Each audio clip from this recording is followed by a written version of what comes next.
seri ke-129 ini didukung oleh para pemain Ferry Fadli sebagai Arya Kamandanu, M. Abud sebagai Arya Dwi Pangga, Lili Nur Indasari sebagai Nari Ratih, Rio sebagai Panji Ketawang, Nia Deviana sebagai Nyi Lemus, Lukman Tambose sebagai Empu Bajil, Refli Lubis sebagai Jaran Pangkal, Suryadin Tanjung sebagai Jaran Lejong, Margaret sebagai Dewi Sambi, dan Asdi Suhastra pembawa cerita.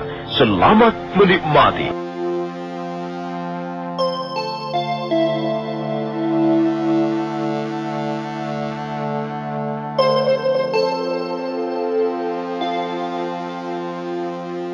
Desa Manguntur yang dikelilingi hutan dan bukit-bukit kecil masih terlelap dalam nina bobok sang Dewi Malam. Bulan yang hanya sepotong berenang timbul tenggelam dalam mega-mega hitam yang tipis. Arya Dwi Pangga menarik kembali langkahnya begitu seseorang lelaki muncul dari kabut yang dingin.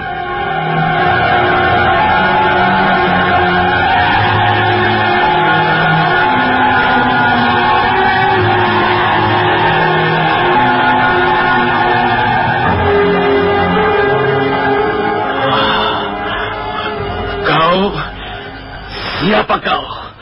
Apakah kau sudah begitu mabuk sehingga lupa siapa aku, Arya Dwi Pangga? Kabut ini menghalangi pandanganku. Tapi samar-samar aku kenal suaramu. Aku pun seorang manusia seperti dirimu, Dwi Pangga. Syukurlah. Kalau kau bukan manusia, tentulah jin atau Gandarwa yang menunggu Bukit Manguntur. Bukit itu terkenal angker sekali. Tidak seorang pun warga desa Manguntur berani menyabanya. Apalagi malam-malam seperti ini. Aku bukan jin, bukan Gandarwa. Aku manusia. Tapi manusia bisa lebih jahat dari jin, bisa lebih kejam dari Gandarwa. Kau percaya itu? Kalau ada manusia seperti itu, pastilah orang itu sudah kesurupan jin. Manusia setengah iblis memang lebih berbahaya ketimbang iblisnya sendiri. Dwi Pangga, Arya Dwi Pangga, coba renungkanlah sekali lagi. Apakah kau bukan tergolong manusia seperti itu? Kau pastilah Arya Kamandanu. Iya, aku Arya Kamandanu. Kamandanu. Menggelikan sekali kalau ku ingat nama adik kandungku itu.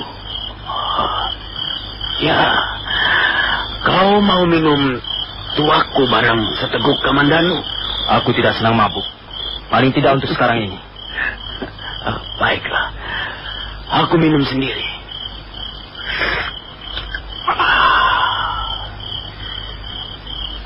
Tuak Babayeman memang enak. Panasnya membakar pembuluh darahku. Biar serigala melolong 1000 kali sehari,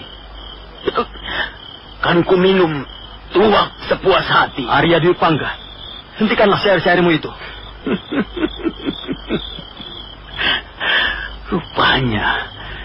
Rupanya kau masih sangat membenci syairku, Kamandanu. Bukankah kekuatan kata yang terkandung dalam bait-bait syairku lebih dahsyat dari gempuran 1000 pendekar? Dwi Pangga, kalau ku dengar syairmu, aku seperti mendengar bisikan kepalsuan yang mengambang di permukaan bumi. Kata-kata yang kau rangkai tak ubahnya seperti guntur tanpa hujan. Mungkin kau benar, Kamandanu. Tapi setidak-tidaknya guntur itu telah membuatmu terkejut dan sadar siapa dirimu sebenarnya. Kau tak lebih dari seorang laki-laki tanpa daya tarik. Kau laki-laki yang tidak pernah beruntung dalam hal berurusan dengan wanita. Dwi Pangga, aku datang menemuimu di tempat ini bukan untuk mendengar kesombonganmu yang seperti hendak meruntuhkan benda-benda di atas langit. Aku datang untuk suatu urusan. Kau harus mempertanggungjawabkan perbuatanmu, Arya Dwi Pangga. Kau tak akan bisa lari dan bersembunyi dari hadapanku.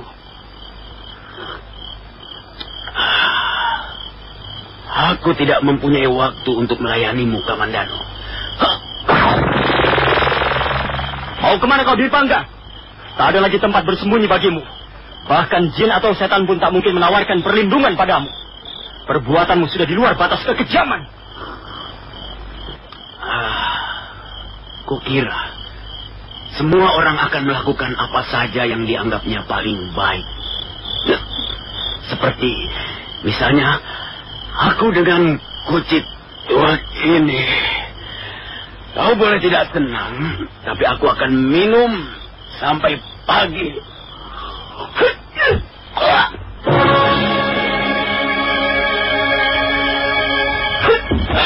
Hei, apa yang kau lakukan? Kembalikan guci tuaku itu. Kau minum tuak untuk melarikan diri dari tanggung jawab. Kau mengganggu kesenanganku saja. Ayo, kembalikan Kamandanu. Kembalikan guci tuaku itu.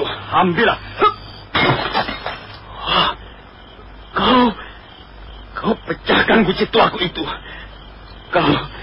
Kau tidak tahu artinya itu, Kamandanu. Artinya sekarang kau harus menghadapi aku.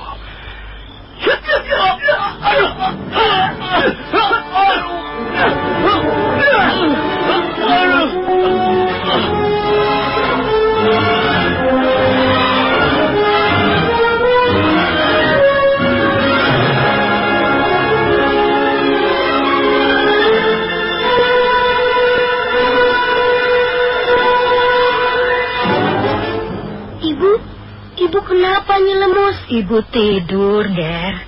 Ibu lelah. Sudah, jangan diganggu ya. Ayo, Angger Panji kembali ke kamar. Tidak, aku di sini saja. Aku mau tidur sama ibu. Alah, jangan. Di sini dingin.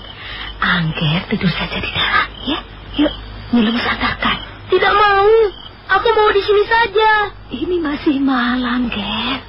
Aku tidak mau tidur di dalam. Aku mau tidur di sini sama ibu. Bu, ibu. Aduh, jangan diganggu, Ger. Kok ibu diam saja, Nyi Lemus? Ibu sakit ya? Sudahlah, sudah. Ibu pasti sakit. Biasanya kalau diam saja ibu sakit, Nyi Lemus. Ibu sakit apa? Nyi Lemus kan sudah bilang, ibu lelah. Ibu harus istirahat, bukan sakit. Bohong. Nyi Lemus bohong. Bu, ibu sakit kan? Ibu.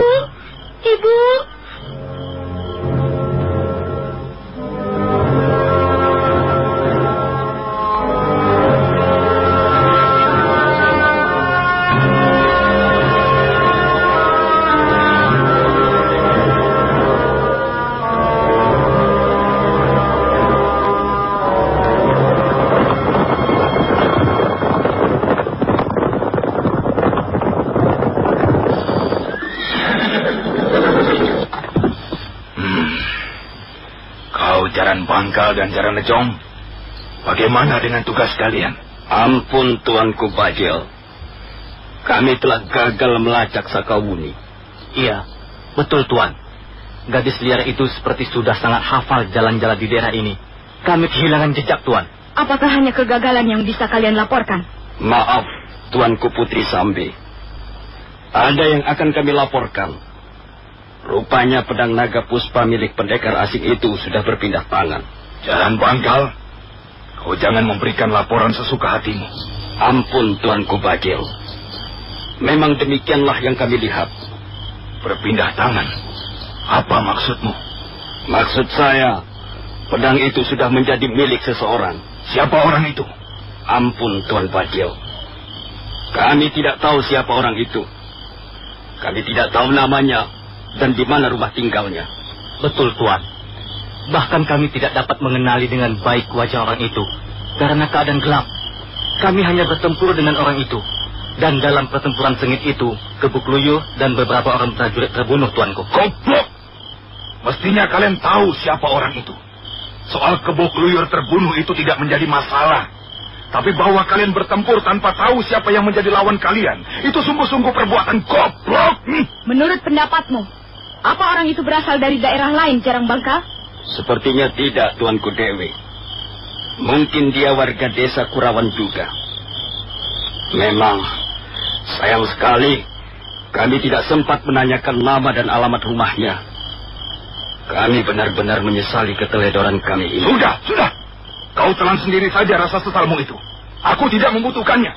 Ayo, sekarang kita harus mencari orang itu sampai ketemu. Iya.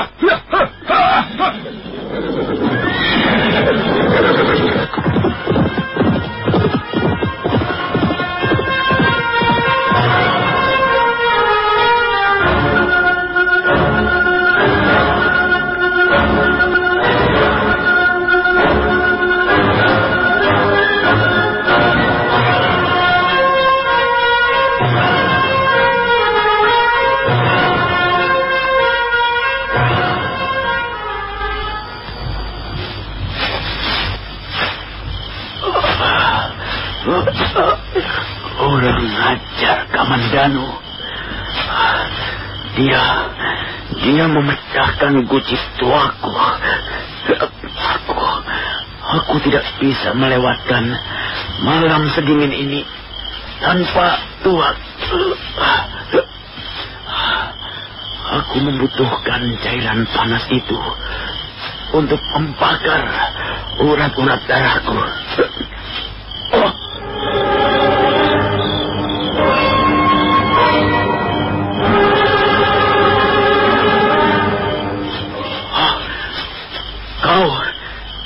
Kau Kamandanu. Sudah kukatakan, tak ada tempat persembunyian yang aman bagimu, Arya Dwipangga. Dosa-dosa yang kau lakukan sudah bertumpuk setinggi gunung. Lalu apa yang akan kau lakukan terhadapku, Kamandanu? Kau mau membunuh aku sekarang ini? Itu adalah bagaimana nanti.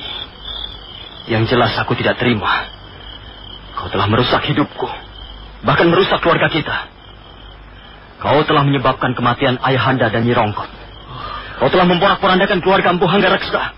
Bahkan kau telah menganiaya Narirati, istrimu sendiri. Kekejamanmu sudah di luar batas, Arya Dwipangga. Dan aku akan menghentikannya sekarang ini. Kamandanu, jangan Kamandanu, jangan kau lakukan itu. Aku masih ingin hidup. Tak ada perlunya lagi kau hidup. Jangan Kamandanu, ampun. Aku menyesal sekali. Jangan bunuh aku, Kamandanu. Mengapa tiba-tiba kau ketakutan, Arya Dwipangga? Mengapa kau tidak menggemakan syair-syairmu untuk melawan aku? Ayo, bunyikan syairmu yang hebat dan perkasa itu. Kau pernah berkata bahwa bait syairmu sanggup menelan matahari. Nah, mengapa tidak kau lakukan sekarang? Mengapa kau malah mengkerat ketakutan? Tidak, Kamandanu. Ampunilah aku. Aku tidak bersungguh-sungguh. Kau memang pengecut. Kau tidak punya isi. Kau kosong melompong. Iya, benar apa yang kau katakan itu, Kamandanu. Aku pengecut. Aku seperti seekor tikus. Aku tidak punya isi apa-apa. Aku hanya bisa menulis syair. Itu pun sebenarnya tidak bagus. Aku kosong melompong. Kau benar. Aku laki-laki yang tidak bermutu, Kamandanu. Tapi jangan kau bunuh aku. Kumohon, Kamandanu. Kumohon sekali lagi. Jangan kau bunuh aku. Aku menyesal sekali. Ampunilah aku, Ayahanda. Ampunilah dosa-dosaku. Sikapmu membuatku bertambah muak. Kau sungguh tidak pantas disebut laki-laki. Arya Kamandanu baru saja akan beranjak meninggalkan tempat itu. Dia tidak melihat Arya Dwipangga melompat. Maksudnya mau segera kabur. Tapi mendadak, tanah yang diinjak seperti berlubang.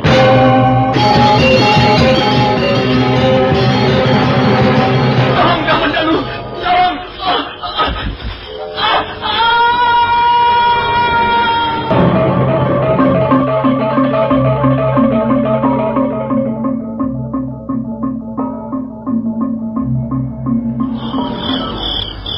Sumur yang dalam di tempat ini.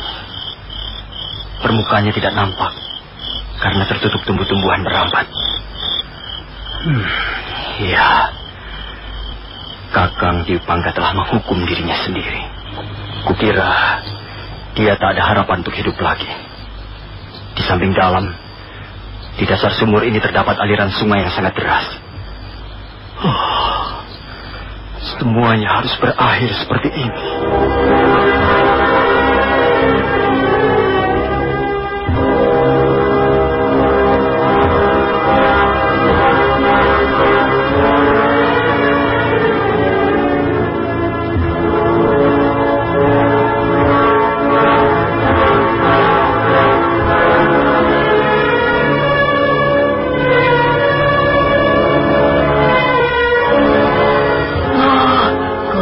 Kamandanu, syukurlah Gusti segera tiba kembali. Bagaimana dengan Gusti Dwi Pangga? Entahlah. Aku tidak tahu bagaimana nasibnya. Oh alah. Dia tercebur ke dalam sumur yang gelap sekali dan dalam. Oh, apakah Gusti sempat menemuinya? Aku hampir saja membunuhnya. Dia telah menghancurkan keluarga kami. Ayahanda terbunuh. Nyi Rongkot, abdi setia di rumah kami, mati juga. Ya, mati karena ulahnya. Oh alah. Sekarang, bagaimana Nyi Remus? Apakah dia belum juga sadar? Belum, Gusti. Dia belum sadar. Nadinya masih berdenyut, tapi dia belum juga siuman. Apakah Nini Rati masih bisa ditolong, Gusti? Coba Gusti lihat. Tuh, dia bergerak. Dia bergerak. Nini, di mana aku? Nini di sini, di rumah. Kakang Dwi Pangga. Dia bukan Gusti Dwi Pangga, Nini. Dia adik Gusti Dwi Pangga. Aku Arya Kamandanu, Rati. Adik Kamandanu. Aku titipkan Panji Ketawang, anakku. Aku tidak percaya lagi pada Kakang Dwi Pangga. Jangan berkata begitu, Rati. Pasti akan segera sembuh. Tidak, adik Kamandanu. Kau harus berjanji padaku. Peliharalah Panji dengan baik. Aku percaya kau akan bisa mendidiknya dengan baik. Panji Ketawang akan lebih bahagia kalau hidup bersama ibunya. Kau pasti akan sembuh, Rati. Aku akan memanggilkan seorang tabib. Jangan, adik Kamandanu. Jangan. Tidak ada gunanya lagi. Aku sudah melihat pintu ajalku sudah dekat. Nini, aku sudah mencium harumnya bunga-bunga maut. Nini, jangan berkata begitu. Nini harus bersemangat untuk tetap hidup. Adik Kamandanu, berjanjilah supaya kalau ajalku tiba, aku tidak penasaran lagi. Kau mau berjanji, bukan? Rati. Kau mau berjanji, bukan? Iya, aku berjanji, Rati. Terima kasih, adik Kamandanu. Nari Ratih tersenyum. Tangan kanannya lalu meraba lipatan pakaiannya dan mengeluarkan sebuah batu nirmala yang berwarna kebiru-biruan. Dengan gemetar, dia mengelurkan benda itu pada Arya Kamandanu. Adik Kamandanu, simpanlah batu nirmala ini dan berikanlah pada Panji Ketawang kalau anak itu sudah besar nanti. Terimalah, adik Kamandanu. Aku sudah tidak kuat lagi. Baiklah. Aku akan menyimpannya baik-baik.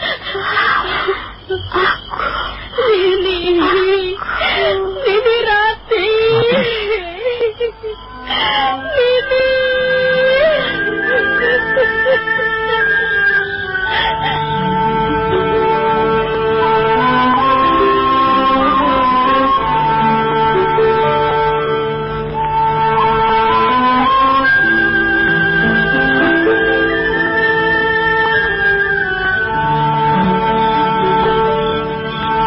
Panji Ketawang ini? Di ruang tidur sebelah, Gusti. Aku akan membawanya pergi sekarang juga, Nyi. Aku tak bisa lama-lama diam di sini. Prajurit-prajurit Kediri pasti sedang mencari-cari aku. Baiklah, Gusti. Biar saya yang menunggu rumah ini. Tolong kau urus baik-baik jenazah Narirati. Arya Kamandanu lalu masuk ke ruang tidur Panji Ketawang. Dia sangat sedih melihat anak keponakannya yang tidur pulas. Tapi dia tidak bisa berbuat yang lain. Malam terus merangkak menuju sang Dewa Fajar ketika Arya Kamandanu berkuda meninggalkan desa Manguntur.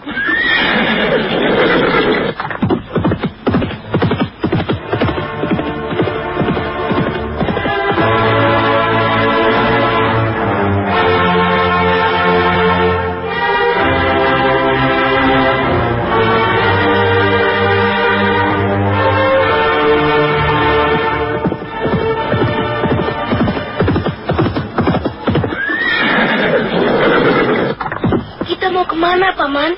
Kita harus segera pergi, Panji. Di sekitar tempat ini banyak orang-orang jahat.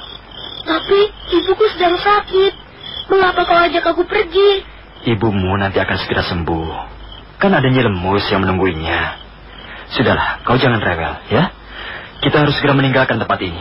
Baru saja Arya Kamandanu akan menyentakkan tali kekang kudanya, ketika tiba-tiba dari balik kegelapan muncul orang-orang berkuda.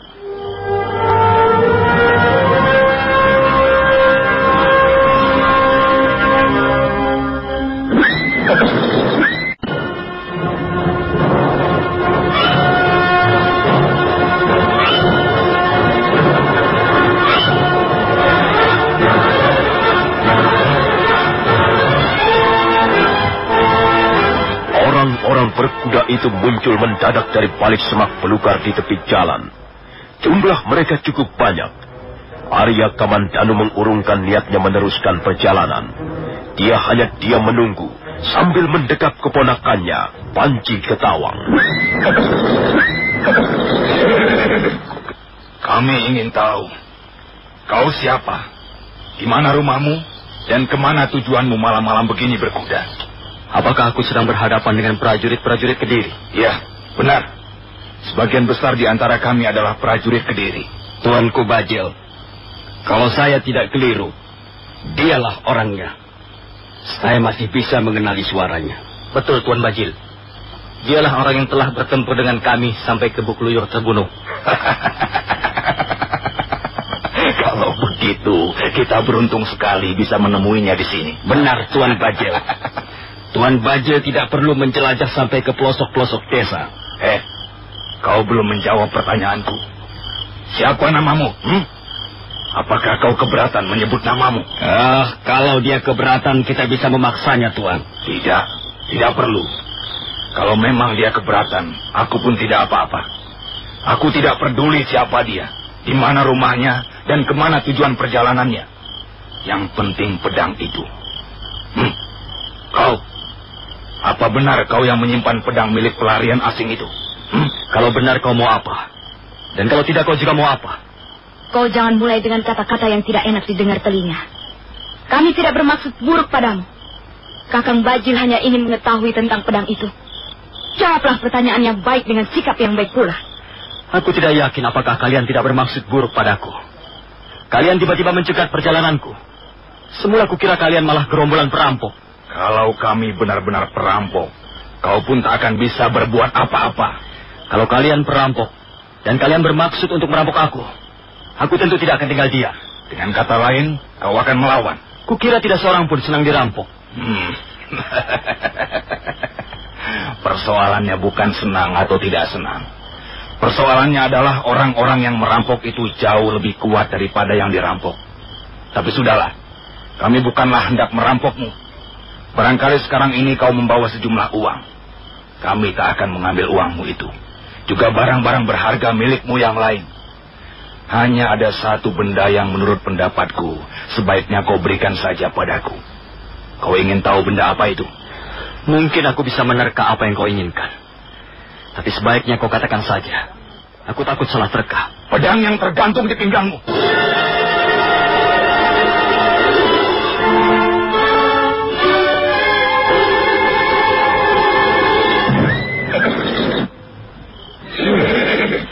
Jadi kau menginginkan benda ini? Aku sudah lama mengenal benda itu. Aku memang menginginkannya. Mengapa kau tidak menginginkan yang lain saja? Mengapa kau menawarkan padaku yang lain? Aku hanya menginginkan benda itu. Aku mempunyai 4 macam benda yang kuanggap amat berharga, yang harus kulindungi. Pertama adalah nyawa anak kecil ini, keponakanku sendiri. Aku tidak akan mengganggu keponakanmu. Kedua adalah pedang pusaka ini. Pedang itu bukan milikmu. Walaupun bukan milikku, dia juga bukan milikmu. Dan kebetulan sekarang ini berada dalam tanganku. Jadi aku pun harus melindunginya. Kemudian yang ketiga adalah sebuah batu nirmala. Dan keempat adalah nyawaku sendiri. Selebihnya aku mempunyai sedikit uang dan seekor kuda. Kalau kau mau, kau boleh mengambil uangku atau kudaku. Tapi jangan coba-coba mengganggu 4 macam benda yang kusebutkan tadi.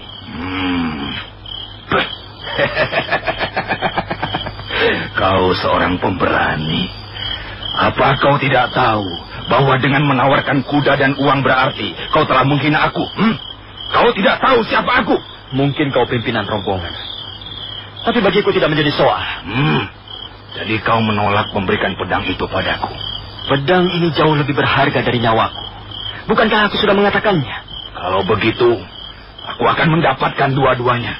Pertama nyawamu, dan selanjutnya pedang itu. Ayo, turun kalian. Tangkap orang itu. Tunggu. Aku masih memberimu kesempatan untuk berpikir sekali lagi. Pertimbangkanlah sekali lagi. Kuharap kau mau merubah keputusanmu yang tidak masuk akal itu. Aku tidak perlu berpikir lagi. Tidak perlu menimbang lagi. Aku akan mempertahankan apa yang menjadi hakku. Kau tidak perlu mengancam aku. Bagus. Mudah-mudahan keberanianmu bukanlah keberanian yang kosong. Ayo sergap dia. Ayo sergap dia.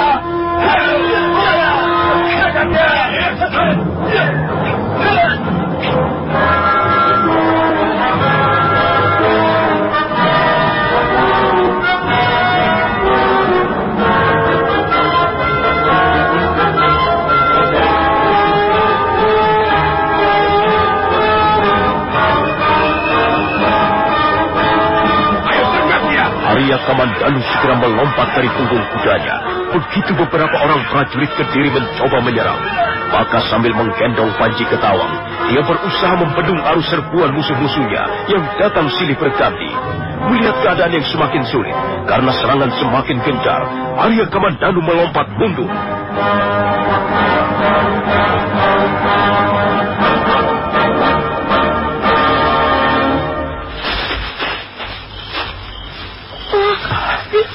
Siapa mereka itu, Paman? Mereka orang-orang jahat. Aku takut, Paman. Mereka membawa pisau yang panjang-panjang. Jangan takut. Kau pegang kuat-kuat baju Paman. Kalau mereka berani mengganggumu, akan Paman pukul sampai ke lengan. Kalau kau bodoh, kau tentu akan berusaha mengalahkan kami semua. Tapi bukankah orang bodoh selalu rugi? Kukira tak ada untungnya menyerah pada orang-orang semacam kalian.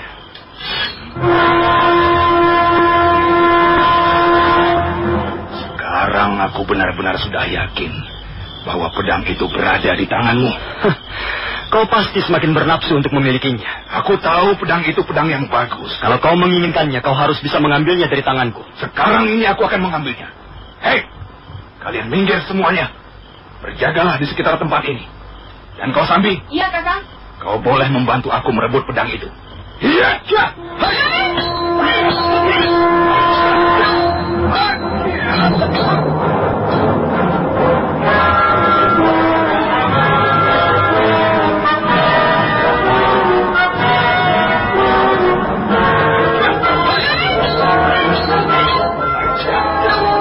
Empu Bajil terus memburu dengan tongkat pencabut rohnya. Arya Kamandanu merasa kewalahan karena dia harus melayani 2 pendekar tangguh yang menyerang sekaligus. Apalagi dia harus bertarung sambil terus melindungi Panji Ketawang dalam gendongannya. Sementara ketika pertarungan masih berlangsung dengan sengit, di suatu tempat yang tersembunyi, ada sepasang mata dengan tajam mengawasinya. Tak seorang pun di antara prajurit-prajurit Kediri yang menyadari bahwa ada seorang penonton gelap.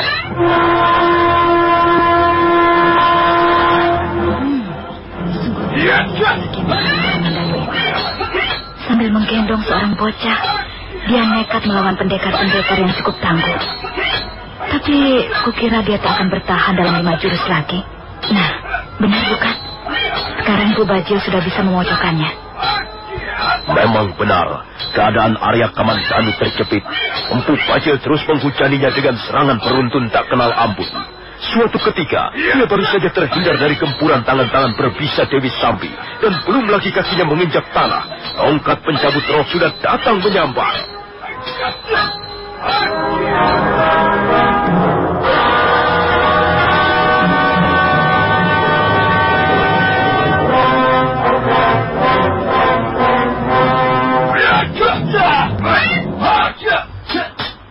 Kurang ajar.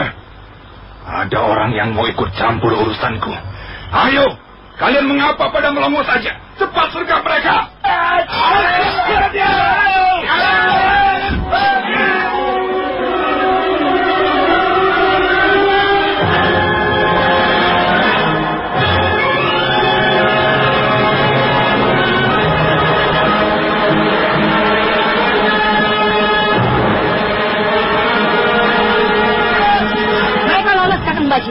Goblok. Kalian semua memang goblok. Aku suruh apa kalian, ha? Orang itu tiba-tiba saja muncul dari arah belakang, Tuan. Kami sama sekali tidak menduganya. Itulah maka kalian kukatakan goblok. Kalian bukannya berjaga-jaga dengan baik. Orang itu nampak memiliki kemampuan yang cukup tinggi, Kakang.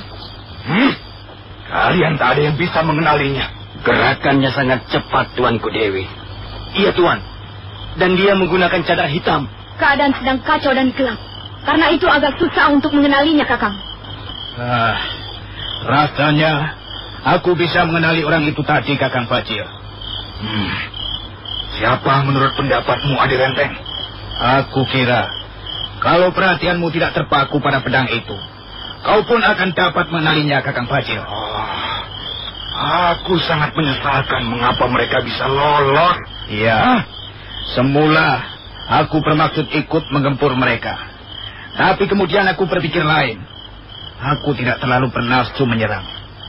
Aku hanya sekedar melibatkan diri dalam pertarungan sambil meraba siapa orang yang bercadar hitam itu. Ya, orang itu akhirnya takut kita kenali. Dan dia berusaha menahan diri agar jangan sampai mengeluarkan suara. Tapi telinga saya sempat mendengar dia menjerit kecil. Dan suara itu adalah suara seorang gadis. Oh, jadi menurut pendapatmu dia perempuan? Iya, dia perempuan. Saya dapat memastikannya, Kakang. Oh, tapi ada banyak pendekar perempuan di wilayah Kediri ini. Saya bukan hanya dapat mengenali suaranya. Sepintas lalu, saya juga dapat mengenali jurus-jurusnya. Dia menggunakan 2 bilah pedang berukuran pendek. Gerakannya sangat cepat. Aku kira perempuan itu tadi ada hubungannya dengan jurus-jurus lengan 1000. Kalau begitu dia Sakawuni. Iya, betul. Kukira dia Sakawuni, Kakang. Berdebah. Sudah sejak semula aku tidak pernah setuju dia bergabung dengan kita. Perempuan urakan, tidak tahu sopan, dan siapa tahu dia mata-mata. Mungkin saja begitu. Yang penting, kita harus tetap waspada. Kalau memang benar dia Sakawuni, maka dia harus menanggung akibat perbuatannya. Sial! Sudah. Ayo kita kejar mereka. Ya!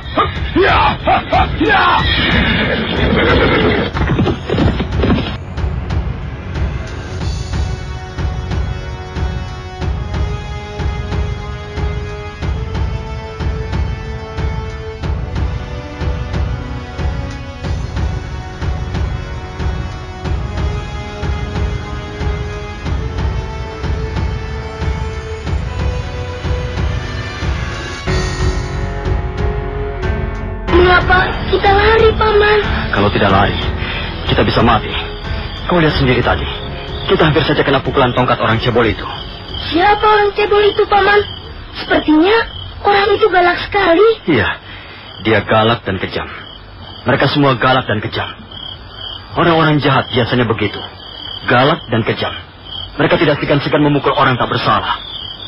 Untung sekali ada orang menolong kita. Siapa orang itu, Paman? Entahlah. Paman belum tahu persis. Kawan, saya tinggal bicara. Jangan terlalu keras. Mereka masih terus mencari kita.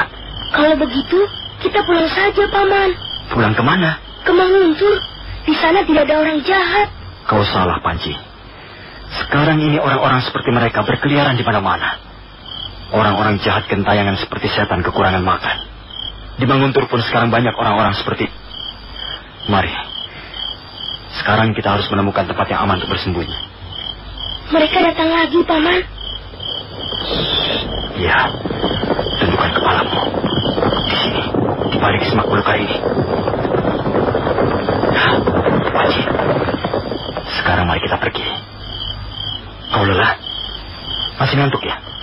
Aku takut, Paman. Aku takut bertemu mereka lagi. Kau tidak perlu takut. Paman akan melindungimu. Dan kau harus percaya. Selama kita tidak menjadi orang jahat, kita pasti akan selamat. Ayo, cepat. Kita lanjutkan perjalanan. Baru saja Arya Kamandanu dan Panji Ketawang mau beranjak meninggalkan semak belukar, mendadak muncul sesosok tubuh manusia. Bayangannya melayang ringan dan hinggap di atas rumput.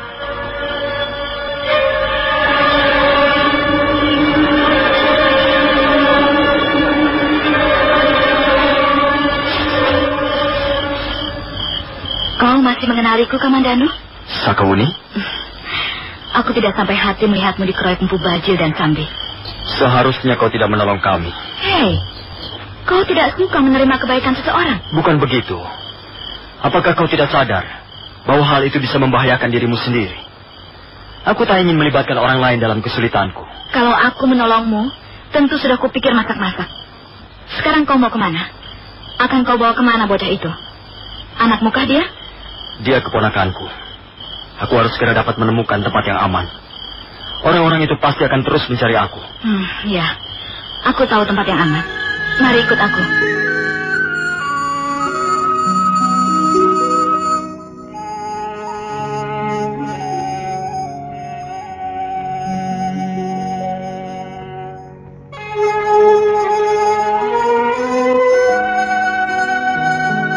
Orang bercadar hitam yang telah menyelamatkan Arya Kamandanu dari ancaman tongkat pencabut roh yang ternyata adalah Sakawuni, segera membalikan tubuhnya, kemudian bergegas melangkah.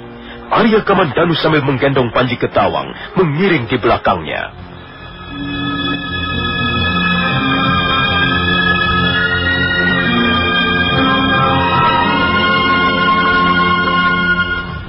Mereka pasti tidak akan mengejar sampai kemari. Ya, mudah-mudahan saja begitu. Kau lihat, Kamandanu. Di balik pinggang Gunung Arjuna itu terdapat sebuah lereng yang cukup terjal. Kukira tempat itu cukup aman. Kau bisa membawa keponakanmu ke sana. Ayo, kita harus mencapai kaki gunung sebelum fajar tiba.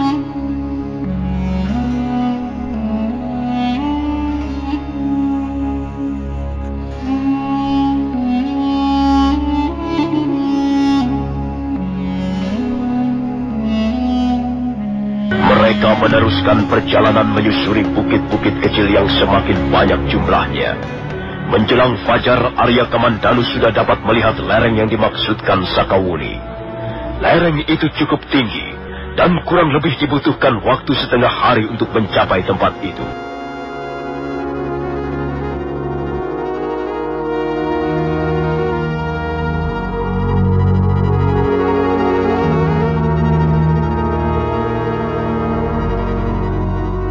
Kita tinggalkan sejenak Arya Kamandanu yang mencari tempat persembunyian guna menghindari kejaran Empu Bajil dan orang-orangnya. Sekarang kita ikuti Arya Dwi Pangga yang dalam seri sebelumnya diceritakan tercebur ke dalam sebuah sumur yang dalam.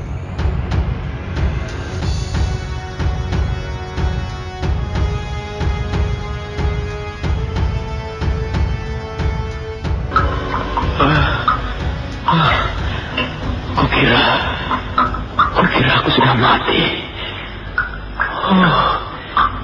Di mana aku sekarang ini? Tempat apa ini? Sepertinya sebuah gua. Rupanya aku tidak sendirian di tempat ini.